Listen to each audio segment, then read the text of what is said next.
That's right. All right. Let's give it a go. Let's see the angle. Oh yeah. Okay, that's good. Okay. Do you want anything? I feel guilty. I'm the only one. No, I don't really drink anymore. Okay. Yeah. I haven't had a drink ironic. since February. Oh really? Yeah. It's ironic. But anyway, so thank you for coming on the show. Yeah. My pleasure. At your bar. Spent many a night here, especially during COVID, when I don't know, publicly or not publicly, you guys were the only ones open. We were publicly open. We were open in the day. But it was actually, to be honest, I would have to say that was a blessing. I don't know for you guys, but for us, I think that just was want to have a good amazing. time. Yeah. We want to have a good time. Yeah. But so all throughout that course of so the bar we're here at Mostly Harmless, Ezra's bar, but your background, like you came from New York, Boston, Yeah. at a bar there, and then you came for love. Yeah. But yeah, what's your background in the bar kind of industry and hospitality I industry? started bartending when I was about 17. Right. Mostly in a beer bar, but we made some cocktails, and then was in a kitchen for a lot, to anything to pay the rent, kind of did that for, I'm 41 now, so 23 years. Right. Yeah. Went to school for like medical and sciencey bits for a while. At that school in Boston? Yeah, at a school in Boston. And then enjoyed it, but needed to pay rent still, so worked in bars at night. Took a little break and wanted to just reset everything and become an expert from the ground up. So you kind of stumbled into the hospitality industry. I'd kind of always done it to some degree or other. Right. Whether it was running working in a record store for a while, running one, like I ran an art store for a little while. Right. But always kind of working in a bar at the same time. Right. I'm used to saying we. Just kind of doing it to pay rent at first and really enjoyed it. And Right. even in school, I liked the schoolwork a lot. I loved Yeah. the science. I loved the intellectual pursuit of it. But what I love more than anything is just interacting with people. So did you finish the degree, actually, ultimately? I finished a degree. I dropped out of the bigger degrees. Right. But I spent about 6 years doing them. Right. So I was in a lab for quite a bit, doing a bunch of other stuff. Loved it a lot, but it wasn't human enough for me. Right. Right. It treated people as things instead of treating people as people. Right. When I took the time off, it was going to be a year at first, and Oh, really? I just wanted to wash dishes and not think about anything. And as I was doing that, started studying the best movements to wash dishes to be better at it. Okay. Started looking at, how are glasses made? What's the history of them? How do these dishwashers work? How do I fix them? How does this ice machine work? What's this liquor? Where's the history of it? And then before I knew it, I started kind of breaking apart everything from the ground up and looking at the way the bar was working and how do we make this efficient? How do we make this work well? And at the time, cocktail bartending, if you knew anything about cocktails, you held it really close to your chest. You didn't want to share it with anybody. All right. So I was seeking knowledge and nobody would teach me. Right. And so my friends and I decided to start a group together, met once a week on Mondays, Okay. to share information that we learned at our bars. So if we couldn't be expert, at least we could be the expert of the little piece that we knew. Right. So it was a Boston Bar Collaborative. And we would meet every week. The BBC. Yeah, BBC, exactly. Within a few months, we were all the bar managers of all of our locations that we worked at. Imagine people who care about what they're doing getting together and Right. like we cut all our own ice, so I taught people about that. Other people did like keg cocktails, so they would teach us about that. And we would just alternate. Right. We did this for a few years. Had different people come in, try to do classes, and that was our way of learning. But this is like, actually, the cocktail movement in the U.S., right? Like, obviously there was a big 70s, 80s. I think there was, there's a 60s. There was a Prohibition. style, yeah. Post-Prohibition, there was. So Prohibition is interesting in the U.S. It's there's been prohibitions all over, and I think when we talk about cocktails in the U.S., we think about it very like U.S. centric. But like Canadian Prohibition happened before the U.S. Prohibition, which is really important because when the U.S. Prohibition ended, it was the Canadians that Americans looked towards to rebuild its infrastructure for liquor sales and stuff like that. So a lot of laws throughout the U.S. are varied depending on who they were looking towards when they were creating and allowing liquor to be legalized again. Got it. Okay. But a tremendous amount of knowledge happened, right? Bartending in this style is really old. It's at its height in the mid-1800s. Okay. First cocktail book is from the 1860s, the first like official cocktail book. And that was from not the Jerry Americans. Thomas. It's called, Jerry Thomas. Okay. He's not American? He was an American. Oh, yeah, okay. he was an Okay, American immigrant. He made more money than the president at the time, was really? super famous. His book is all his recipes, but more or less he kind of collected them, a lot of people believe, just as he was traveling. Right. He bartended in California during the gold rush. He eventually had a place in New York where he was his own place. Right. He died poor. He was a big gambler. Right. Okay. He drank a lot. That's what happens in 1860s. A lot of people like that, yeah. But he went from making a lot of money to essentially not. But cocktail is a distinctly American invention? I will argue with my British people to tell them that yes, it is. Okay. Oh, The cocktail as we know it. Right, okay. There was like single cup punches that existed in the like 1700s. Okay, Like got it. punch was a big thing. Okay. But And what is a punch? Punch A is gin? like, it's 5 ingredients usually, like an easy way of saying it. It's a lot of argument like anything in the spirits world. It's people who are drunk sharing information.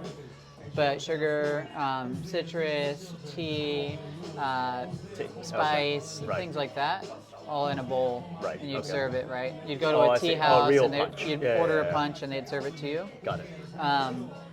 So starting with that, you could kind of say that that is type of a cocktail. Right. But the definition of a cocktail, as we know it today, is from the U.S. The 1806 is like the famous year that the description was published. The combination of sugar, bitters, water, liquor. And at that time, they're talking about gin as the liquor. They're talking about brandy, which is most likely cognac, as the liquor. Got it. They don't even mention ice. Okay. Right? Got it. Okay. Ice doesn't start going into the picture also. Oh, it's because there was no industrialized Ice starts around 1806 as well. Okay. A couple of guys from Boston start selling ice and giving it to bars for free, and they're like, hey, if you put this in drinks, people will want to come back for more. Right. So they start shipping it all over the world, famously like sending it to India at one point at a time where there's no electric refrigeration. Right. So that edition comes later and kind of at the same time, and so you've got these guys going all over the U.S., kind of like cowboys, learning to make drinks and sharing recipes and different things becoming more popular. So this book comes out in the mid-1800s, about 1864. Right. And then you there's only a few cocktails in his first cocktail book. Right. And the back half is mostly punches. Okay. And then the second half of the book is actually just how to make different kinds of liquor. Oh, really? Moonshine. Like real liquor, like cordials and stuff like that. The Okay. whole back of the book is written by somebody else. Okay. So this first cocktail book is actually small amount by one guy with just a few cocktails, a lot of punches, and then the back half is written by somebody else. I've seen the book on some sort of like auction, like TV show. It's an amazing book. Actually, this bar is inspired by that book.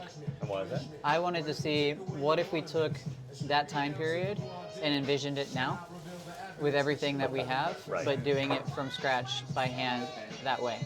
So adding fermentation, adding simple distillations, using like kitchen tools. Right. And then building a program around that. So the bar program at Mostly Harmless is in great part inspired by that very first cocktail book by Jerry Thomas. No, ultimately, because, so you were saying like it's alcohol, a spirit, sugar, bitters, water, liquor. Right. Has that formula kind of roughly changed? It hasn't. And if you like, citrus is added now, but Okay. if you look at all of the ingredients over time, it is somehow combined in that way. There's, yeah. Even bitters? I mean, Yeah. Okay. So Like so the cocktail, the old fashioned, right? Right. It is the same recipe. got it. We put ice in it. They might have put ice, but most likely not. Right. But it's the same drink. Got it. It's literally the same drink. They Right. would go up and be like, so many different kinds of cocktails existed at a certain point. They'd be like, hey, can I have a cocktail the old fashioned way? Right. And that's where that term Got it. comes from. That's where it came from. Got But like, even the drink you just had, it. The bee's knees. yeah, bee's knees, that's a Prohibition era cocktail. And we do it a bit different here, but it's sugar, right? The bitters maybe is not in there, but you could Yeah. argue that in one way or another it is. Right. A little bit of citrus, Right. which could be the water, Right. right? The liquor, gin. So it's still essentially the same formula to some degree or other. Right. Okay. Yeah, and that's, like I said, Prohibition, they were trying to, there was all this knowledge that came before, and then those people all left the U.S. to go do their job somewhere that it was allowed, right? Where did they go? Where did they end up going? Cuba, Mexico, Europe, UK. So all those great like hotel bars we know of come from Yeah. American trained bartenders. Yes, There's one there's a famous couple- guy went to Japan. Right. So a lot of that knowledge gets spread out. Ah. And people who had been trained for years and years to be able to do this Right. suddenly couldn't do their job, Right. or they went underground Right. to places that were illegal. Right. And if you can't get good liquor, you Right. add stuff to it to make it taste good. So Right. easiest way to do that is make it taste like gin. So a whole lot of gin cocktails like the bee's knees, things of that nature. So okay, so despite the fact that it was illegal in the U.S., it still proliferated. It was just Yeah. a different type of alcohol. It was just doing it underground. Right. Right. And not being able to access alcohol very easily, depending Right. on where you were in the U.S. Right. You'd either be able to sneak in some rum or sneak in some Right. whiskey. If you're on the border to Canada after their prohibition, get the whiskey across. Or in Boston, there'd be ships outside of the harbor where it was international waters. Right. They'd ship them in, sneak it in, rum runners, stuff like that. But was there like after that though? Was like Cuba? Like what shaped the whole cocktail movement after that? Was it UK? Was it Cuba? No, it was that. It was a lot of different things, but a big part of it was the fact that you couldn't get alcohol. So how do you do something that you've been doing for like 100+ years when you don't have the resources or the knowledge? It's also amazing because at that point, women weren't really going to bars. Right. And during Prohibition in the U.S., women start actually being able to go into bars because everybody's allowed in because they just want the money, you know? right. So before that, these because there was bars no were like alcohol. for men. Yes, because there was alcohol. Yeah. And after Prohibition, Or during during Prohibition, they don't there's no care, alcohol. Right? There's no law. Right. They're against the law anyway. So Right. men and women are going to these things. So you end up changing the dynamic. So And that the is recipe. a huge. The dynamic of the bar ends up changing and shifting more towards both women and men coming Right. in. Right. Right. Yeah. So the bars changed, the drinks are The changed. drinks are changing, the knowledge is changing because those people that have that knowledge are not in the U.S. Right. If you spend 10 years learning how to do a trade Right. and that trade is no longer available, Right. you're going to go to where that trade is Yeah, yeah, available yeah. if you can. Right. And hotels are going to pay you to come, Right. like the Savoy Right. or Right. Harry's in Paris. Right? So those guys that went overseas, they got Not lots of there. alcohol, right? So that was rare supply, but they had to then cater to the tastes of Europeans. Yeah, which was a big Yeah, thing well, for the yeah, I was- Savoy cocktail book. Okay. Because the Savoy cocktail book, they're playing around with things like orgeat and rose water, ingredients that weren't in the U.S. So you end up getting this shift in flavors. Got it. Or in Japan, similar things. Got it.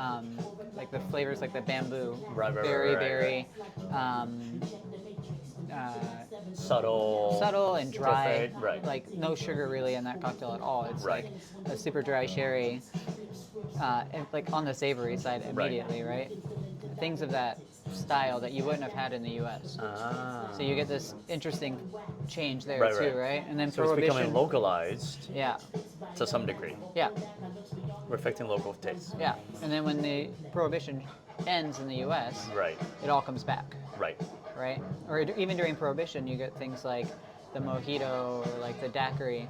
in places where those ingredients. Cuba. Yeah, right. Yeah, right. Or in like the margarita, which is really a classic hazy. Hugo, would you like to say hi to the camera, by the way? Sorry, to make you reach. That's Hugo. What would you recommend, Hugo? I would recommend something stronger but more savory. Stronger and savory. Something like a mangosteen martini. Entry made it. I think it's delicious. It smells like chocolate, but it's going to be dry. Repeat that. Yeah. So mangosteen martini is going to be something that smells almost like chocolate, but actually what we did is we heavily fermented the mangosteen using some katsuobushi yeast for its husk and the seeds. So it's going to come out almost chocolatey. And then we just basically made a rib of a dry martini out of it. And I think it smells rich, but it's actually dry. It's great for the weather. In your hands. Thank you. Okay, so then everybody started coming back. And so Yeah. that's why you have the mojito in the US. Yeah, in you Miami. get all those. You get the taste for tequila for people that were near the southern part of the U.S. near Mexican border, so you could sneak over and you're drinking tequila, things like that. So all that comes back, Right, okay. and you have it a bit. And Right. you've got post World War II. You've got people coming in from the Pacific Islands, Right. bringing in some of those flavors. So you get Right. these tiki drinks. I see. So you end up with all these different styles. Got it, And at okay. the same time, you've got people switching to more industrialization. So blenders, canned goods, canned Okay. fruits, canned vegetables. And Got that it. stuff kind of comes in and replaces the fresh stuff that was used before. Right. So you end But up you with, can also get different flavors that you could normally get because it's seasonal. You can. Right. But what ends up happening to a large extent is the quality of the flavors Right. start to go away. Right. And you get vodka being pushed forward very much for people, like especially midday workers who are having lunch and they'll have a Yeah. vodka martini and they go back to work and don't smell like gin, I see. right? Oh, And it was also oh, gin like, has a heavier, like. oh yeah, it smells like juniper, right? Ah, So if you well, come yeah, back that's true. from lunch and you smell like juniper, your boss knows that you've been drinking. Is that really what explains the push on vodka? Partially. Really? It's also like the kind of the Caucasian alliance, right, with Russia. So it's this underground thing, and you're like pro-Russia, who at the time was, after World War II, was somebody that really supported and helped defeat the fascists. So you've got people kind of thinking in that way. It was big for the beatniks as well, vodka.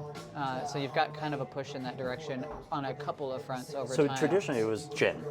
Traditionally, most of the drinks were either gin or brandy. Right. And then gin was, I guess, from the Brits. Yeah, and even With the whiskey. punch. Well, even whiskey doesn't come around really in cocktails until towards the end of the 1800s. Okay. When getting brandy becomes really challenging because of a disease that affects all the plants, or like a little animal that eats the rootstock. So it's called phylloxera, and then Oh, that right, ends kind of the exportation of brandy. So you end up with absinthe being popular, you end up with whiskey being popular in the U.S., and then once the rootstock solution kind of gets solved by adding American rootstock to European vines, grafting them together, the wine merchants and producers want people to go back to drinking wine. Right. So they start telling people that absinthe is bad and will make you kill people and all this stuff, which is not true in any way. I've had my share of absinthe. Absinthe is delicious. Yeah, right. Makes the heart grow fonder. Right. But yeah, so you end up with all these different things going on throughout the Right. story, right? And then by the time you get into the 60s, people are drinking vodka martinis. Fresh fruit isn't really being used, so Right. a good cocktail you would have had in the 1800s doesn't Right. taste as good now. Right. Thank you very much.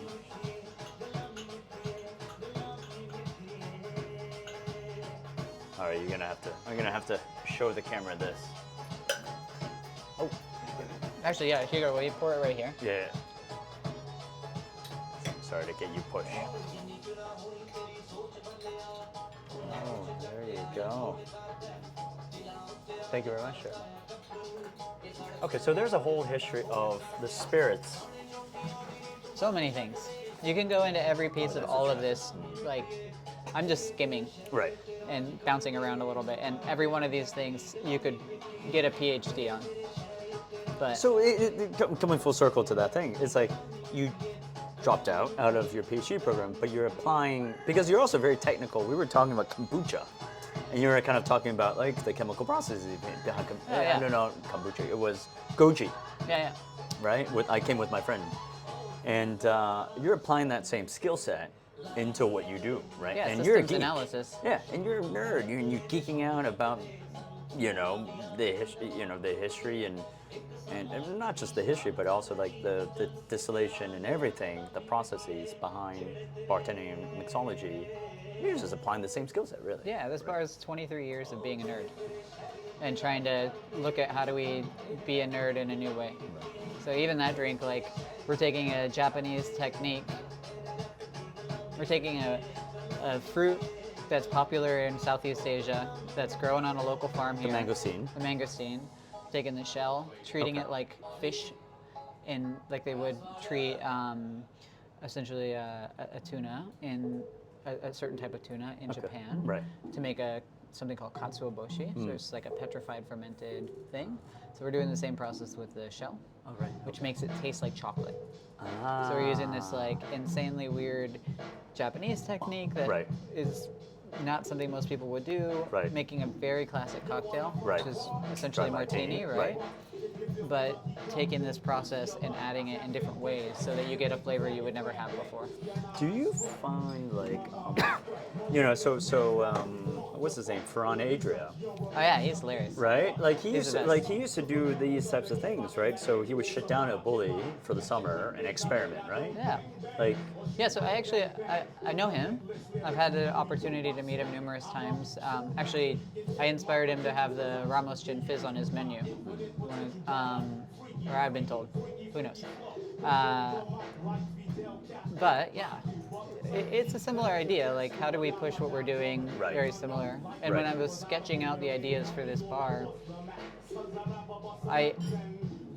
the bar I used to work at and do and have for 10, 11 years was all about classics, all about how do we combine these basic ingredients to make these things over and over and over and over without, it was about conversation. There was no back bar, there's no menu. It's like, hey, welcome.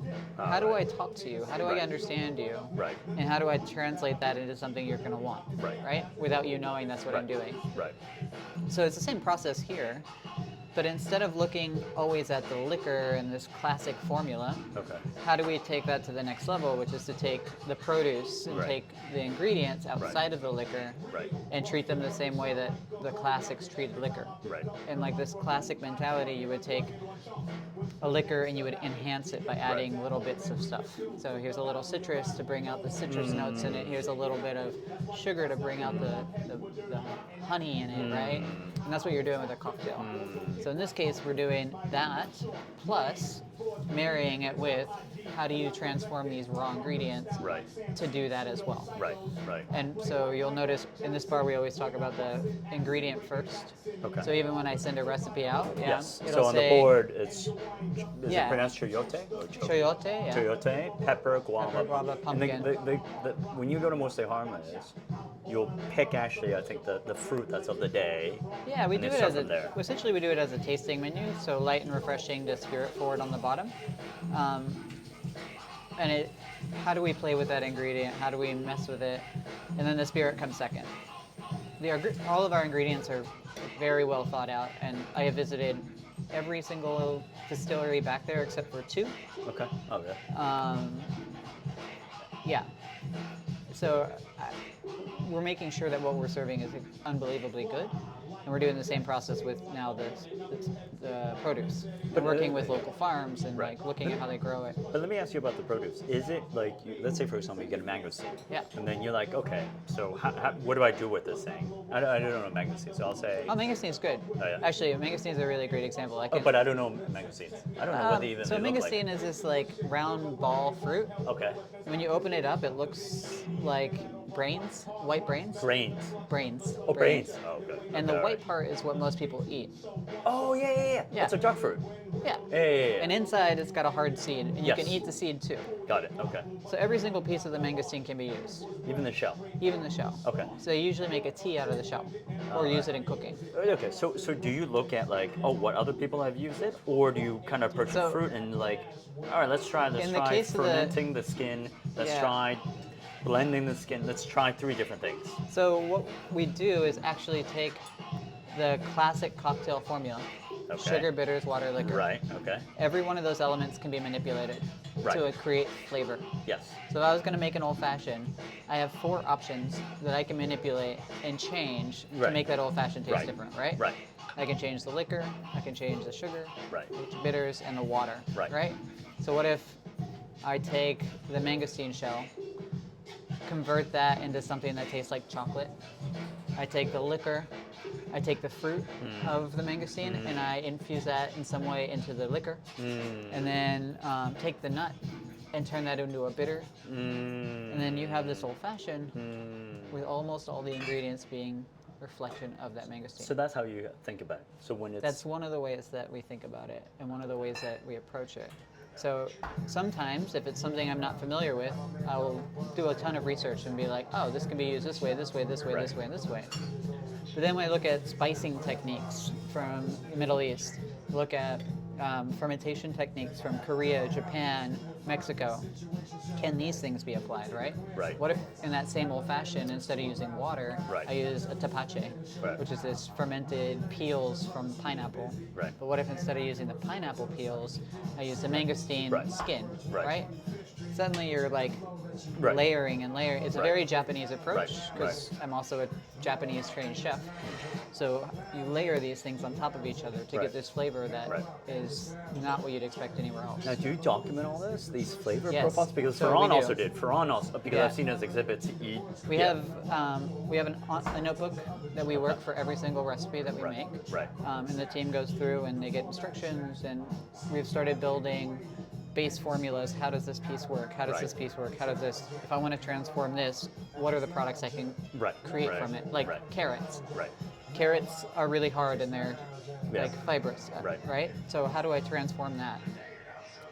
Fermentation is very useful. I can infuse that as well, so I could just cook it in liquor. Right. I could add water, allow it to ferment, take the water out, take the rest, dehydrate it, inoculate it, Okay. dehydrate it, Right. oxidize it, add that back in, it becomes a completely different flavor. Right. So from this one vegetable, you Right. end up with like 14 options that Right. you can use. Right. And what do you want to make with it? What is this like bright, when you ferment raw carrots, it tastes citrusy, Right. right? So there you've got your citrus element you Right. can add. But it's also depending on number of days, right? Certain days will add different flavors. Yeah, so- exactly. Right.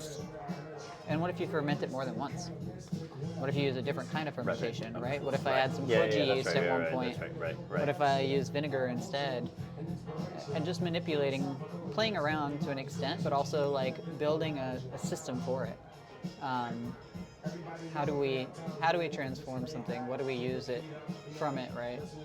And then other times it's like, this thing tastes incredible. Right. Let's keep it simple. Right. Like we had these peaches. We got one supply. I saw of, the peaches. Yes, I yeah, saw. we got yeah. one supply of peaches, Okay. and then the rest of the peaches were destroyed by cold weather. So let's just toss them in some sugar, Right. extract the flavor that way, and turn it into a syrup. Keep the nuts, toast them, crack them open, Oh, is that use right? that as well a little Right. bit, Right. and then you've got this flavor of just the peach. Right. Right, like the peach is unbelievable. It Why is. would I fight against I've that? Why had would I mess yeah, with it I've too had much? a peach cocktail in Japan, and it was like very peachy, the whole Yeah. entire thing, and it was very lovely. Yeah. Nectar of the gods. I asked for a drink. I was like, I just threw out a name. I was like, throw me a drink that is, I think I said something like nectar of the gods, and he presented this peach Yeah. concoction. It was very good. So, yeah, I know. Yeah, I don't want to take you from the bar, but how do you approach building bars? Bars? Bars are Because- about people. Okay, because just to get some like like preface, like you've built a lot of bars. I have now right? built a lot of bars. And I didn't want to talk about how do you build a cocktail, but it just the conversation led itself to that. But how do you build bars? What is the formula to building a good bar? It changes, but the thing that's most important about bars, Like the and four the elements best way, of like yeah, like bitters, water, it's the spirit. same. Okay. It's the same, except you're talking about people. People. You're talking about ambiance. You're talking about connection. How do you build a space that allows people to connect? What are they going to do in the bar? Is this bar going to be like a sports bar? Are you going to have amazing TVs that let people watch something Right. whatever sports are the most popular and have everything kind of support that? It's going to be a cocktail bar. Nobody goes to bars for drinks. And if you do, you only do that for a while. You go for people. You go for the experience. And that's the part that people want, whether they know it or not. No one goes to bars. You don't for really drinks. go to bars for drinks. You maybe do the first time. It's your excuse. But that's not what you're doing at a bar. You're not just drinking. If that was the case, you'd drink at home. You're going to be in a place to be connected in some way. So then everything flows from that. Every single piece of it. How do you build connection? Yeah. What is the reality of that connection? Where does it come from? How does it move in the space? What elements enhance that? What kind of music supports that? What kind of lighting supports that? What kind of drinks? Or do you even need drinks? Maybe you just serve food. I don't know. Whatever it is. Because so in Hong Kong you built this bar, which is, and I'll describe it. It's small, it's intimate, it's a fucking kitchen. Yeah. Right. I mean, It's a used to former be kitchen. Yeah, right. Yeah, and then converted to a bar. Then you've got Call Me on the other side, which is like this kind of open gastropub It's type a of thing. neighborhood bar. Our Neighborhood version bar. of a neighborhood bar. Yeah. Then you've got Artifact, which I'm going to tonight. Oh, yeah. Yeah, And which is a that's- spacey, It's two sides. futuristic, One right? side is a Japanese casual fine dining. Okay, all right. So you don't need to dress the up. one on the outside or the? Yeah. So the outside. yeah. and then inside is a cocktail bar.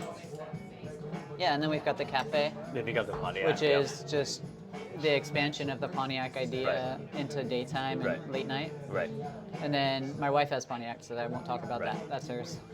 But you've been successful in building a brand, and then to your point, like everything, because The brand comes out of what you want to, the story you want to tell. right. Like the brand of Mostly Harmless, the logo, Yeah. that's my signature. Literally, I wrote it. Oh, Call Me Out. Mostly okay. Harmless. Like I literally sorry, just, Mostly Out. I literally yeah, just right. signed it. Right. I spent weeks and weeks and weeks looking at like these old school Sure, stylistic right, designs. right. I made some versions of it, and then when the first day of being open happened, I just went up on the wall and drew it by hand, Got it. Okay. and that became it. right. And then Call Me Out, we Yeah. took elements of like experience. A lot of my experiences in South Africa. My wife's experience is growing up with a lot of different cultures around her in different ways. Our connection with our best friend, who's also our designer over there. And then took all those elements and said, how do we make this the living room of the neighborhood? So that became that element. So Because- there's little bits of Africa, yeah. little bits of Venezuela, little bits of Idaho, little bits of Hawaii. Because it's really good to have your own bar, and I know my style. Yeah. Once you introduce other people, that's harder. Yeah, so that's actually been one of the most interesting things. Right, yeah. I built Mostly Harmless essentially alone. Right. Like, it was just me. The first 5 months was just me Right, until right. Hugo came along. Right. And I had never had the opportunity to own every single piece of everything I was doing. Right. All the other bars I've ever built have been with other people. Right. So I know my style now. Right. And I can see it when I walk into Call Me Out. I can see my little bits. Right. When I go into Artifact, I can see my bits. The cafe, I can see my parts. But okay, so when it's Mostly Harmless, it's your true expression of yourself because everything's you. When you go It's co-create, changed a bit since then Yeah. because I brought on people who have grown Did it put and their taken own that self. further. Right. But at its core, I can see my part. Yeah. Now, when you co-create with other people in the beginning, Yeah. you have to make compromises. So with my wife and I, we are always coming from different places and meeting in the middle. So what's really amazing is we have this partnership in business and pretty much in everything we do, where we think very similarly when it comes to the point that we're trying to make, but we're always coming from Stylistically. very different directions. So we get these expressions that neither of us would expect. So like call me Al, like I might see a logo being one thing and she Right. sees the logo being Right. something different, but when we actually talk, the reality of it is very much the same. Got it. And so how do we get to that point? And for some of our venues, I've discovered that we kind of have a third person in there who is either the designer or Right. the GM Yeah. or our partner Michael at Artifact that pushes, like we kind of revolve around them to an extent. Our side's coming around and they're like this core that we work around. Ish. She probably has a very different opinion of that. Of course, yeah. But that's one of the But ways that I see it. This is actually what's interesting. Like, how do you still maintain that creative process? Because the way I see your bar is like every bar that you run has a style. Some people might not like it, and that's fine. Yeah, right? it's not for everybody. It's not for everybody, but it has a style. Yeah. And at least the people that like it, and people that don't, it's not their bar, and Yeah. that's fine. And the only thing I'm interested in this is like once you start co-creating other people, could that song degrade? Like it's not as strong anymore, right? Well, so for a lot of branding, so a lot of what happens is my wife and I go talk to each other. We have these ideas. We chat back and forth. Like we have this vision, and then Yeah, the branding yeah. starts to come out, Right. and then we have either a designer that helps us or we do it, and then she takes it even further. So once it starts really getting a voice and like the branding becomes solid, a vast majority of the refinement is my wife. Like, she is so incredible at that. Okay. But the initial spark is us talking. Got it. Is us taking a piece, us taking an idea, I see. sitting together, chatting, like, oh, what if we see it this way? Oh, what if this thing comes around here? And it's us. That's what we like to do. We like to be creative.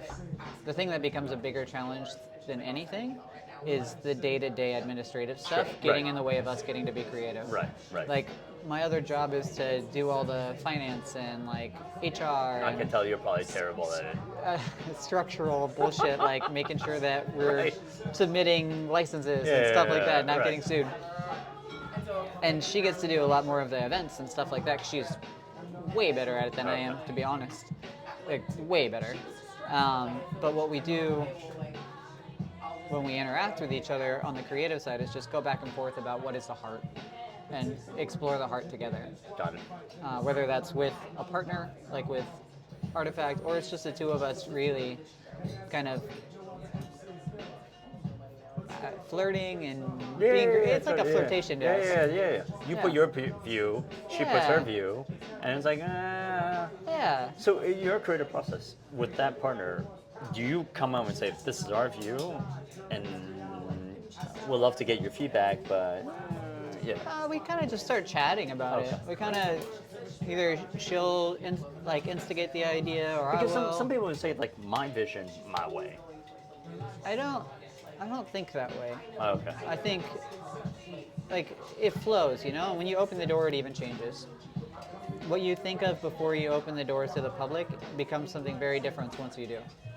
So no matter Oh, what okay. your intent and idea is, Oh, right. you have to go back to the heart, Okay. but everything else around it can change. So when you open the bar, it's one thing. As people come in, Yeah. it changes. Yeah. Call Me Al is the most genuine expression of our heart because even after we opened it, it was exactly what we had hoped and in almost every way. Like it looks how we hoped, it feels how we hoped, and people receive it the way that we had hoped. All the other spaces have taken a little bit of adjustments here and there, but always coming back to the center. And how do you think about like all these adjustments? You then make the adjustments in like the Look music? at what's working. Look at what Yeah, feels yeah. good, you know? And then what do you tweak? Do you tweak like the rest Every of the piece that we can, Yeah. whatever we can tweak the most to make it work. Oh yeah. Yeah, and it's always can be adjusted. As long as it's working. As long as it goes back to that center. Yeah, That's the creative process. yeah. And so you've created bars where? All over. I've worked with people and helped make bars in France and the UK and Canada and the US. And it's always been, Yeah, for similar. that, it was, for that, it was always me helping them see their vision. So they're like, I want this, I want to see this. And I would help them get there. But this, now I'm doing it. That's harder, almost harder. for yourself. That was easier for me. Yes, to be of honest. course. Like I will just accidentally doing help a consult job. on bars if I'm not paying attention because Yeah. I love it. Right. My friends are like, I'm gonna do this thing. I was like, oh, you should call it this, and you should Right, do this right, concept right, and right, this. And then I'm like, right. I'm gonna stop saying that because I'm giving you things that will make you money. But then when it comes to yourself, it's not an easy thing. Because you have to realize, you start to have to learn about yourself. What you want. I think since I've moved to Hong Kong, that has changed drastically. The things that I valued before I moved here and the way that I approach things all had to be re-envisioned. Every single piece of my life was basically ripped apart and put back together. And I had to find a new center with my wife as well, for myself and with my wife. Of course. And doing that shifted my way of thinking creatively about what I want to do.